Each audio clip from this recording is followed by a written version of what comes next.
하나님의 기억이라는 제목으로 말씀을 전합니다. 모든 설교자에게 가장 큰 부담이 뭐냐? 주일 설교일 겁니다. 저도 마찬가지입니다. 설교하는 것이 두려운 것이 아니라 이 말씀이 하나님 말씀으로 증거되어야 한다는 두려움과 부담감이 있기 때문에 그렇습니다. 이 말씀이 하나님 말씀으로 드러날 때 하나님의 하나님 되심이 그대로 증거될 수 있기 때문입니다. 그래서 구약 성경 이사야서 40장 8절에 하나님 말씀의 권위와 영원성에 대해서 스스로 이렇게 증명합니다. 이걸 자정한다 그러죠. 한번 읽어볼게요. 시작. 풀은 마르고 꽃은 시드나 우리 하나님의 말씀은 영원히 있으리라 하리라. 여기서 이제 풀이 무엇을 가리키냐면 당시 세계 최강의 바벨론 제국을 가리키는 단어가 풀입니다. 이스라엘 백성들이 바벨론 제국의 포로로 끌려갑니다. 그곳에서 바벨론 도시의 발전된 것, 문명, 거대한 신전들 이걸 통해서 바벨론 대제국의 영광스러운 모습을 그대로 목격하게 된 겁니다. 그런데 그 모든 것들이 마르게 될 풀, 곧 시들게 될 꽃이라는 존재가 바로 이런 존재라는 겁니다. 그래서 헤로도토스라는 역사학자가 쓴 책을 보면 바벨론 성은 난공불락입니다.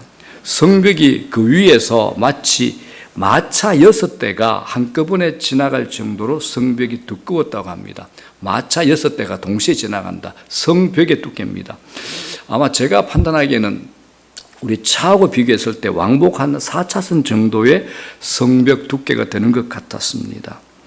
이런 세계 최강의 힘을 가진 바벨론 제국도 마르는 풀, 시드는 꽃에 불과하다. 그러나 하나님의 말씀은 영원히 있으리라. 왜요? 성령 하나님께서, 창조주 성령 하나님께서 이 말씀을 지금도 붙들고 계시고 보증하고 계시고 유효함을 인정하시기 때문에 그렇다라는 겁니다. 성경이 스스로 증언하고 있습니다. 그러므로 오늘도 우리를 인도하실 하나님 말씀 안에서 하나님이 우리에게 하시는 그 음성을 듣고 또 하나님이 우리에게 던져주는 사인을 인지할 수 있는 그런 시간이 되면 참 좋겠습니다. 그렇게 되기를 주의 이름으로 축복합니다. 요즘 고물상 가게 되면 오래된 책을 좋아한다고 합니다. 왜 그런가 하면 헌 책들을 한 번씩 열어보면 그 안에 뭐가 있게요?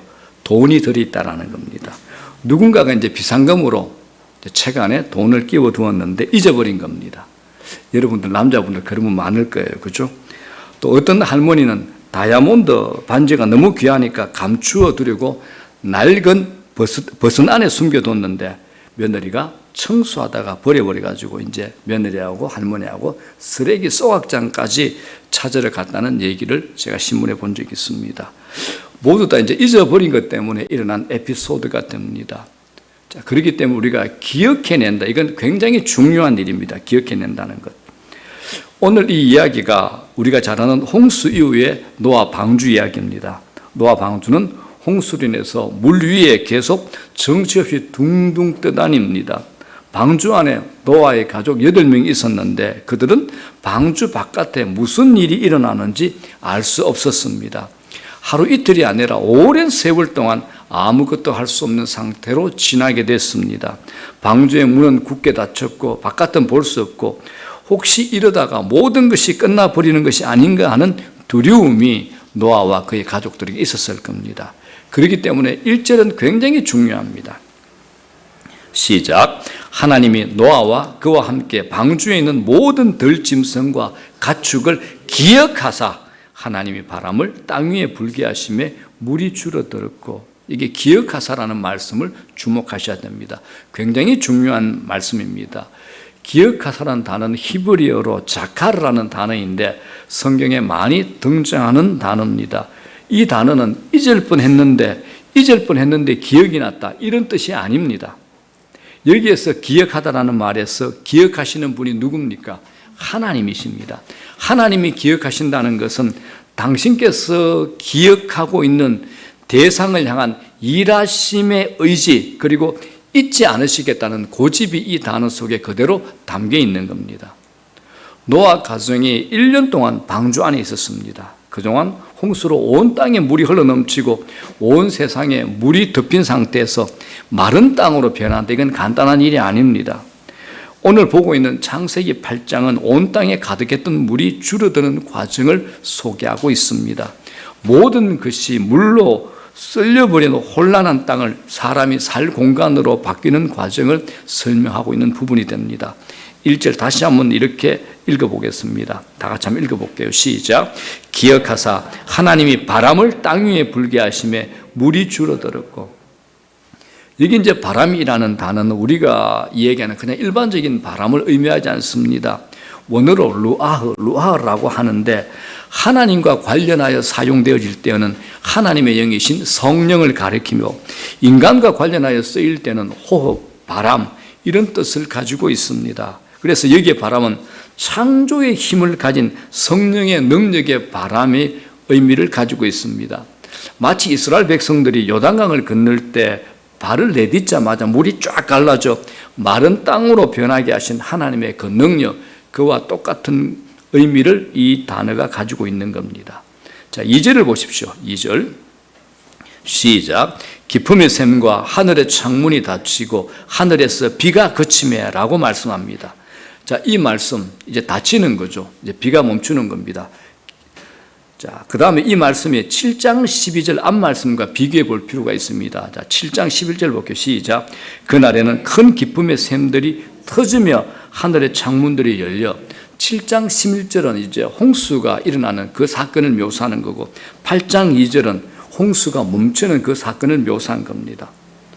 지상에 대홍수의 비를 처음 내리게 하신 분, 샘들이 터지고 하늘의 창문을 열게 하신 분도 하나님이시고 8장 2절 말씀처럼 열린 그 하늘 창문을 이제는 닫고 비를 그치게 하신 분도 누굽니까? 하나님이시라는 겁니다.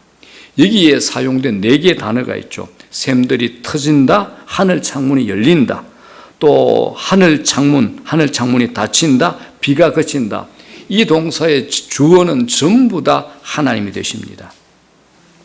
대홍수의 심판의 시작과 홍수 이후의 새 창조의 시작이 모두 하나님의 손에 있으며 그분만이 이 세상의 역사를 끝내실 겁니다. 새 하늘과 새 땅을 창조하실 분이라는 것을 우리에게 설명해 주고 있는 겁니다. 자, 그래서 여러분, 우리가 이 시간은 노아를 잊지 않고 기억하고 계시는 하나님을 우리 각자의 자리에 모셔와서 지금 나와 함께 하시고 나보다 앞서 일하심을 확인하고 신뢰하고 경험해 보는 그런 시간 되기를 주의 이름으로 축복합니다. 자, 3절 4절 한번 보겠습니다. 시작. 물이 땅에서 물러가고 점점 물러가서 150일 후에 줄어들고 7째 달 곧 그 달 11의 날에 방주가 아라랏산에 머물렀으며 이렇게 설명합니다. 이 모든 일은 하나님의 기억하심을 실행에 옮기는 과정이 됩니다. 온 인류가 멸망했는데 노아의 가정만 구원을 받은 것은 하나님의 기억하심 때문입니다. 하나님의 기억하심이 없었다면 노아의 방주, 그 이유는 어떻게 될지 알 수 없다라는 겁니다. 노아가 살던 시대는 죄악이 세상에 가득하고 사람들의 마음과 생각조차 전부 악했습니다. 그것을 보신 하나님께서 사람을 지으셨음을 한탄하셨고 홍수로 살아있는 것들을 전부 쓸어버리기로 작정하십니다. 그런데 그런 세상 가운데서도 하나님과 동행했던 노아와 그의 식구들 그리고 생태계 보존을 위한 최소한의 짐승만 방주에 싣게 해서 그들을 살립니다. 홍수 중에도 하나님은 노아와 그의 가족들에게 하신 언약을 기억하셨다는 겁니다. 그래서 기억한다는 말이 뭐냐? 하나님의 시야에 우리가 들어가 있다는 것을 의미합니다. 하나님의 시야에 우리가 들어가 있음을 의미합니다. 너를 지금도 지키고 있고 너를 지금도 돌보고 있다. 이것이 기억하다는 말씀입니다. 하나님은 한순간도 나에게서 시선을 떼어 다른 것을 본 적이 없다라고 말씀하시는 겁니다. 자, 요셉의 이야기 우리가 너무 잘 압니다. 요셉이 보디발 아내 모함으로 감옥에 갇혀 있을 때 한번 생각해 보십시오. 그 감옥에서 술 맡은 관원장, 떡 맡은 관원장의 꿈 해석을 해주면서 내가 꿈 해석을 이렇게 했으니까 혹시 감옥에 나가게 되면 나를 꼭 기억해 주십시오라고 부탁을 합니다. 그들은 은혜를 잊지 않고 꼭 기억하겠다라고 약속을 하죠. 그런데 이들은 감옥에 나갔는데 요셉을 잊어버립니다. 요셉은 그렇게 잊혀졌습니다. 이처럼 사람들은 잊어버립니다. 자, 그런데 여러분 놀랍게도 잊혀진 인물 요셉을 하나님께서 잊지 않으시고 그를 역사의 무대로 이끌어내십니다. 누가요? 하나님께서. 이건 굉장히 중요합니다. 하나님은 정확한 순간에 당신의 백성들을 건져내신다는 겁니다. 실제로 신자들이 아들의 이름을 요셉이라고 많이 짓는데, 그런데 요셉의 인생 과정은 파란만장합니다. 아버지의 특별한 사랑을 받았지만 배다른 형제들 속에서 치열하게 눈치 보고 살았습니다. 꿈자랑했는데 형제들에게 더 큰 미움을 받아서 애굽의 종으로 팔리기까지 합니다. 종살이 중에 애굽의 인자 보디발의 집에서 총무를 맡아와 살림을 잘 돌보았는데 보디발 아내의 유혹으로 누명을 뒤집어쓰고 이제는 성추행범으로 감옥에 갑니다. 순진한 요셉에게 세상은 너무나 악합니다. 이 정도면 절망할 만하잖아요. 그런데 요셉은 감옥에 들어가서도 최선을 다합니다. 함께하는 관원들의 꿈 해석을 잘 해석해 주어 곧 풀려날 줄 알았는데 또 2년 동안 잊혀진 존재가 됩니다. 인생의 혹독한 겨울을 청년 시절에 다 겪습니다. 그의 인생을 요약하면 거절, 학대, 누명, 억울함, 잊혀짐, 이렇게 요약할 수 있습니다. 자, 그런데 시간이 흐르고 흘러서 요셉이 뭐가 됩니까? 애굽의 총리가 됩니다. 온 세상에 흉년이 들고 요셉의 형들이 식량을 구하러 애굽으로 찾아옵니다. 어떻게 이렇게 인생 반전이 일어날 수 있을까요? 그런데 요셉은 이때 자기 인생의 스토리를 창세기 45장 4절에 7절에 자기를 만난 형들에게 이렇게 해석을 다르게 해줍니다. 자, 다 같이 시작. 큰 구원으로 당신들의 생명을 보존하고 당신들의 후손을 세상에 두시려고 나를 당신들보다 먼저 보내셨나니, 어떤 구원요? 하나님이 큰 구원으로. 여러분, 전혀 빗나간 예상 아닙니까? 우리가 주목해야 할 것, 요셉이 자신에게 일어난 사건을 바라보는 관점입니다. 요셉의 이야기 중심은 사람도 아닙니다. 사건도 아닙니다. 누굽니까? 하나님이십니다. 큰 구원이라는 단어를 쓰고 있습니다. 시야가 좁지 않습니다. 하나님의 큰 그림을 보고 있는 눈을 가지고 있다라는 겁니다. 하나님의 기억에서 결단코 사라지지 않았다는, 잊혀지지 않았다는 큰 그림과 신뢰가 이 속에 담겨 있는 고백입니다. 여러분, 믿음이 크다는 게 뭡니까? 영적인 시야가 넓다라는 겁니다. 여러분의 시야는 어떻습니까? 영적인 시야는 넓으십니까? 그런 시야를 가지셔야지 하나님의 큰 그림을 볼 줄 알게 됩니다. 하나님의 큰 그림을 여러분 보셔야 됩니다. 우리가 잘 아는 지선아 사랑의 이 책의 주인공 이지선 자매는 지금 한동대 교수로 일하고 있습니다. 그녀가 공부를 마치고 집으로 가는 중에 사거리에서 신호를 기다리고 있는데 음주운전자가 차를 들이박아가지고 그 자리에서 자동차가 불에 탔습니다. 바로 사고 전 얼굴, 사고 후 얼굴이 이렇습니다. 전신에 중화상을 입고 인생이 망가지고 깨어졌습니다. 수술에 수술을 거듭했습니다. 그런데 이지선 자매는 운전자를 진심으로 용서합니다. 그리고 자신의 일그러진 얼굴로 인해서 절망하지 않습니다. 이전으로 돌아가고자 하는 마음이 전혀 없다라고까지 고백을 합니다. 지금이 더 행복하다라고 말합니다. 여러분, 어떻게 이게 가능할까요? 어떻게 이게 가능할까요? 전혀 다른 렌즈가 필요합니다. 전혀 다른 렌즈가 필요합니다. 하나님의 시각, 하나님의 관점이 필요합니다. 큰 그림을 보는 눈이 필요합니다. 자, 여기서 여러분 조금만 더 나가봅시다. 피해를 본 피해자가 자신에게 일어난 그 사건만 보면 절대 안 됩니다. 그러면 답이 없습니다. 대개 피해자는 2차 피해를 봅니다. 실제로 2차 피해가 훨씬 더 큽니다. 이게 무슨 말인가 하면 여기서 말하는 2차 피해는 가해자가 다시 피해자가 피해를 주는 것, 그거 얘기하는 거 아닙니다. 피해를 입은 그 사람이 자신이 입은 그 피해와 상처, 억울함, 분노, 고통에만 집중하게 되면 자신에게 또 다른 2차 피해를 보게 한다는 겁니다. 그 피해에 집중한다는 거죠. 자신이 2차 가해자가 됩니다. 자신에게 일어난 고통에만 집중하며 더 깊은 상처 안으로 빠져 들어가더라는 겁니다. 그래서 직접적으로 입은 그 피해보다 그 피해로 인한 마음의 정오, 억울함, 분노, 상처가 자신의 삶을 더 불행하게 만듭니다. 여러분, 주위를 가만히 살펴보십시오. 실제로 1차 피해보다 2차 피해가 훨씬 더 무섭습니다. 피해를 당한 사실에만 집중하게 되면 고통만 더 깊어지고 길어집니다. 그래서 일어난 사건보다 그 사건이 무엇과 연결되어 있는가, 이 큰 그림을 볼 줄 아셔야 됩니다. 이게 신앙입니다, 여러분들. 자신에게 또 다른 2차 피해를 보게 해서는 안 됩니다. 하나님의 큰 그림을 볼 수 있어야 됩니다. 그런데 이 큰 그림을 희미하게 보도록 만드는 존재가 있죠. 누군가요? 마귀입니다. 이 큰 그림 희미하게 보인다. 그러면 마귀가 내게 장난치는구나. 그렇게 판단하시면 정답입니다. 하나님을 신뢰할 때 오늘 일어난 사건과 일이 전부가 아니라는 것을 우리가 알게 됩니다. 우리의 계획보다 더 큰 뜻이 있음을 우리가 알게 된다라는 겁니다. 그러므로 여러분, 멀리 보는 훈련하십시오. 멀리 보는 훈련하십시오. 마음이 조급하고 쫓기고 힘들면 안 됩니다. 일어난 사건들을 너무 성급하게 판단해서는 안 됩니다. 거리를 두고 믿음의 눈으로 멀리 바라보셔야 됩니다. 믿음의 눈이 열리면 하나님의 일하시는 손길이 더 선명하게 내 눈에, 자기 눈에 들어오게 됩니다. 잠언서 16장 9절이 이렇게 증명합니다. 시작. 사람이 마음으로 자기의 길을 계획할지라도 그의 걸음을 인도하시는 이는 여호와시니라 라고 말씀합니다. 우리의 계획대로 안 된다고 당황할 필요가 없습니다. 예기치 않는 일들 얼마든지 일어날 겁니다. 그때 내가 가지고 있는 계획보다 훨씬 더 큰 하나님의 계획을 볼 수 있기를 주의 이름으로 축원합니다. 여러분, 살다 보면 억울하고 자존심 상하는 일들 많이 일어나잖아요.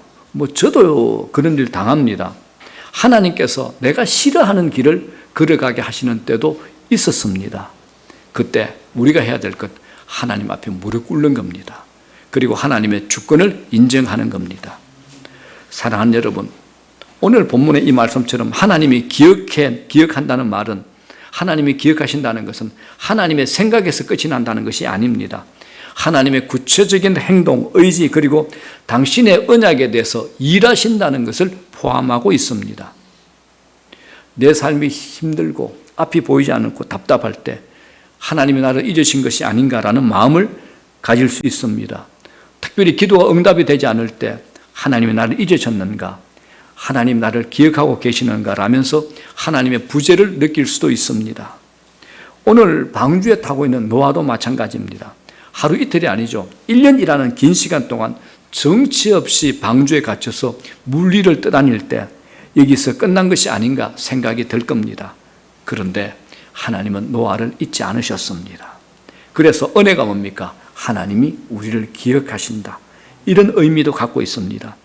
여러분, 하나님의 기억 바깥에 있다. 이건 비극이죠. 하나님의 기억에서 지워졌다. 이건 저주입니다. 하지만 어떤 어려움에 있어도 우리가 하나님의 기억 안에 있다면 걱정할 필요가 없다라는 겁니다.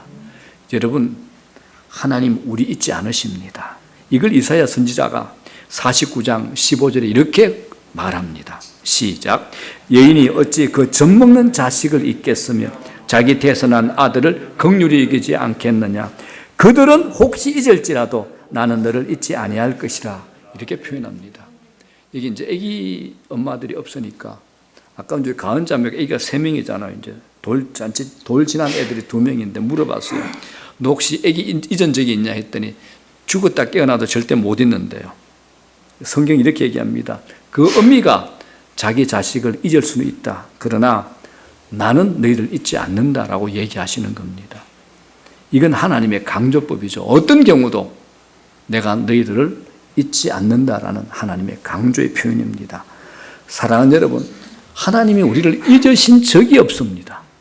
믿습니까? 자, 그런데 반대 상황이 있죠. 우리가 하나님을 잊은 적은 자주 있습니다. 그죠? 영적 망각증입니다. 아주 어린 아이들을 보게 되면 영적 망각증을 더 이해하기가 쉽습니다.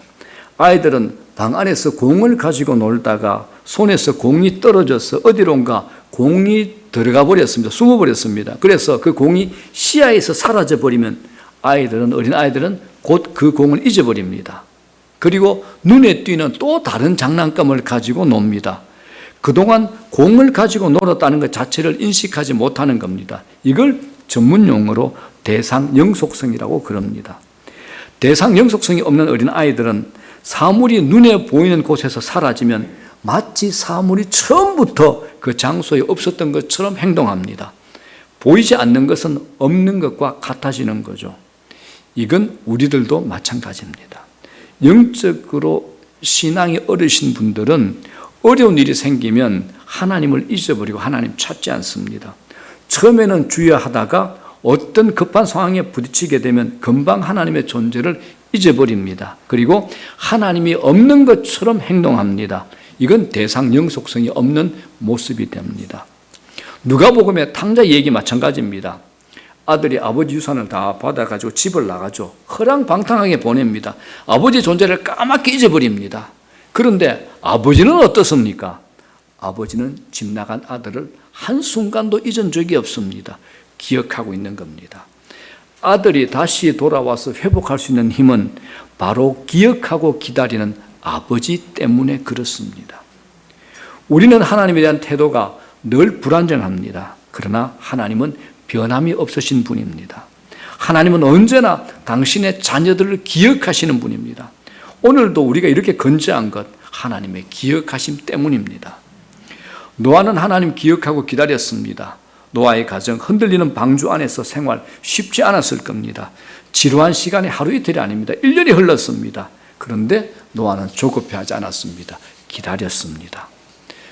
신앙의 중요한 것 여러분 기다림입니다. 믿음은 기다림의 훈련을 통해서 자랍니다. 조급증이 뭐냐? 믿음의 반대편에 있는 게 조급증입니다. 조급증은 굉장히 위험합니다. 우리 삶에 많은 사건 사고의 시행착오가 어디서 옵니까? 조급함에서 옵니다. 하나님의 때가 아닌데 내가 임의로 시간을 조정하려고 할 때 사고가 빵 하고 터집니다. 그러므로 여러분이 믿음을 가지게 되면 하나님의 시간에 맞추게 됩니다. 하나님의 시간에 맞추는 훈련을 하십시오. 하나님의 시간 속에서 일합니다. 그런데 하나님의 그 시간은 정확합니다. 우리가 생각할 때 하나님의 일하심 답답하게 느껴질 때가 있습니다. 하나님이 지금 내가 필요로 하는 이때에 하나님 한 방에 한 번에 끝내주십시오. 이게 우리의 기도 제목 아닙니까? 그러나 하나님의 일하심은 하나님의 시간 속에서 우리를 기다리게 하시고 하나님을 신뢰하게 하시는 겁니다.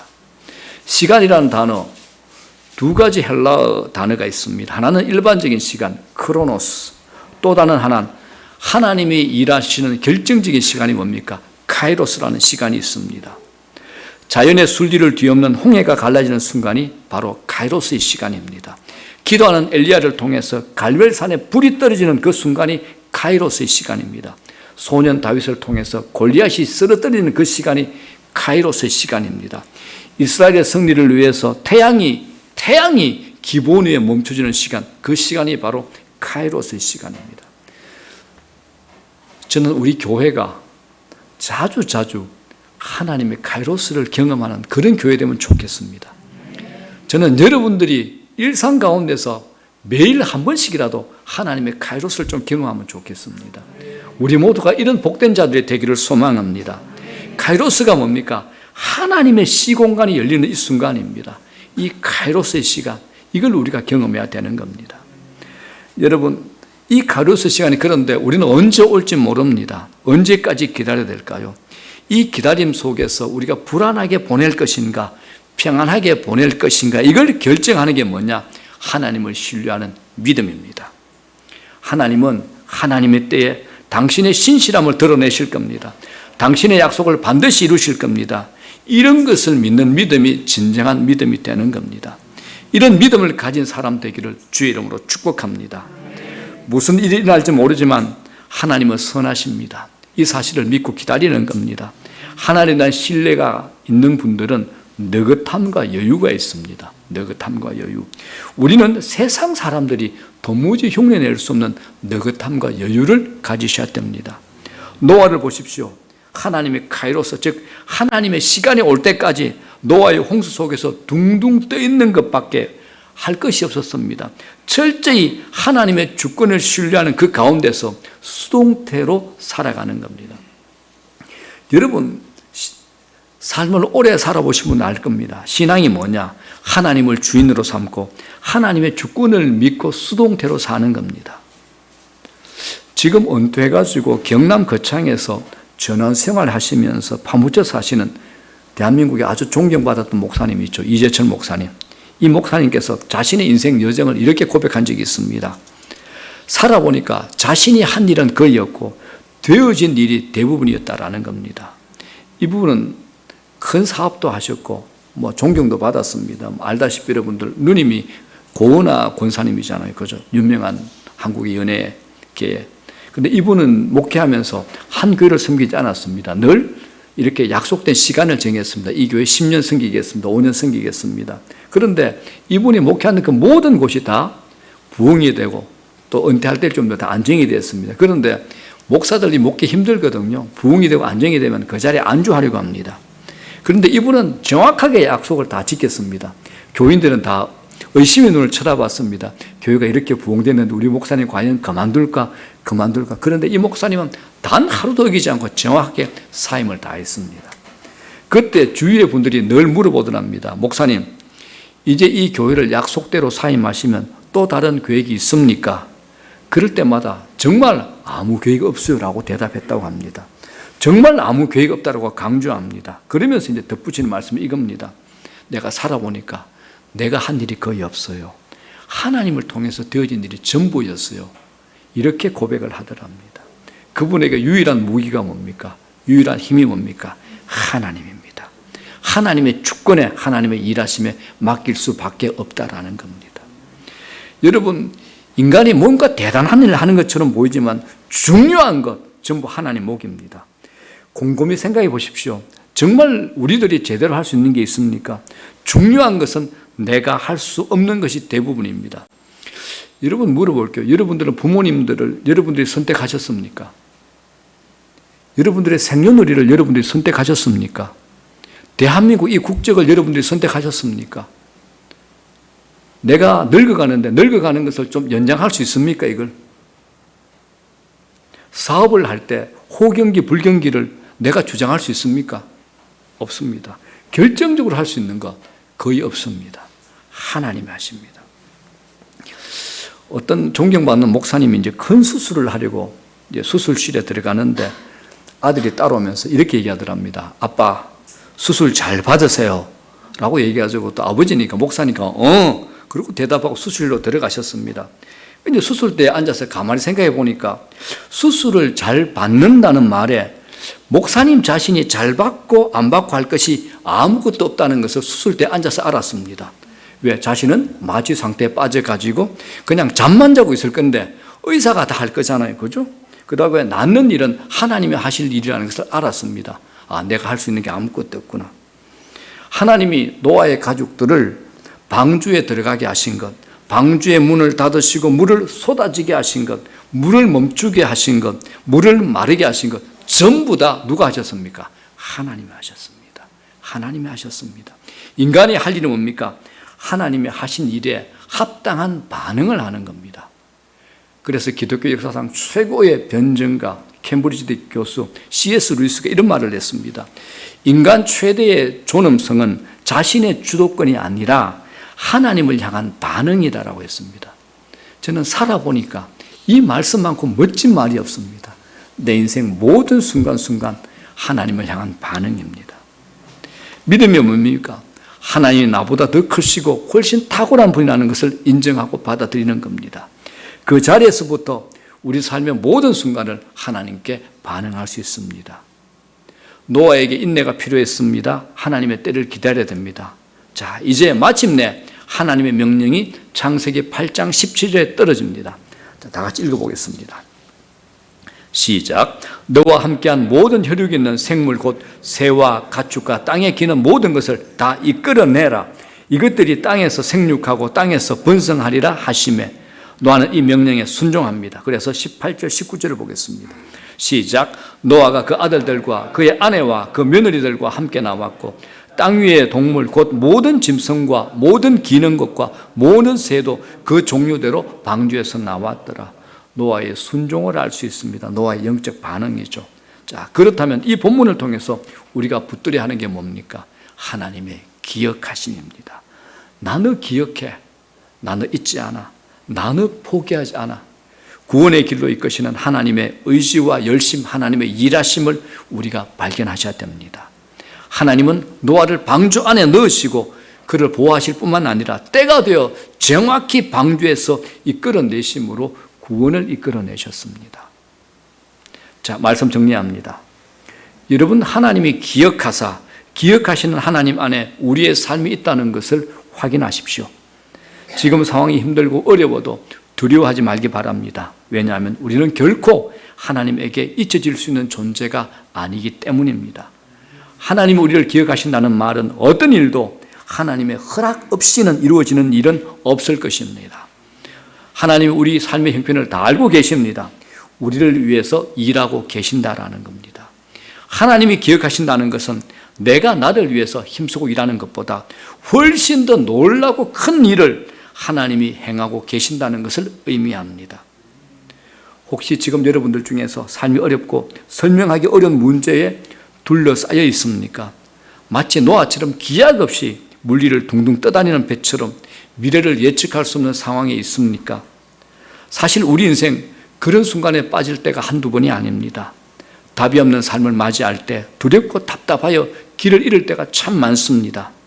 바쁘고 정신없이 살다 보면 내가 어디에 있는지도 알 수 없습니다. 치매 환자들만 자신의 삶의 기억을 잃어버린 것 아닙니다. 삶의 혼란 속에 빠지게 되면 내가 내 인생의 길을 잃어버리죠. 내 삶을 기억조차 못할 때도 있습니다. 그러므로 여러분, 육적인 치매뿐만 아니라 영적인 치매에 걸리시면 안 됩니다. 영적인 치매에 걸리지 마십시오. 우리가 놓치지 말아야 될 것, 내가 나를 잊을 수 있어도 하나님은 나를 잊지 않으신다라는 것입니다. 중요한 것은 내가 열심히 사는 것보다 더 중요한 것, 내 삶이 하나님의 기억 속에 있는가라는 겁니다. 하나님이 우리를 도무지 잊을 수 없는 이유가 있습니다. 왜요? 바로 당신의 아들을 내놓으면서까지 우리를 건져주셨기 때문에 우리를 잊을 수가 없다라는 겁니다. 하나님은 거대한 경랑 속에서도 당신의 백성들을 지켜주십니다. 그렇기 때문에 여러분, 힘들어도 너무 조급해하지 마십시오. 하나님의 때, 하나님의 카이로스가 옵니다. 하나님의 기억 속에 있다면 내 인생 가운데 하나님이 가지고 계신 계획은 절대 실패하지 않고 그대로 이루어질 겁니다. 그걸 믿으시고 그 믿음 안에서 요동치 않고 담대하게 상황을 바라보면서 주 안에서 승리하는 여러분 되시기를 주의 이름으로 축원합니다.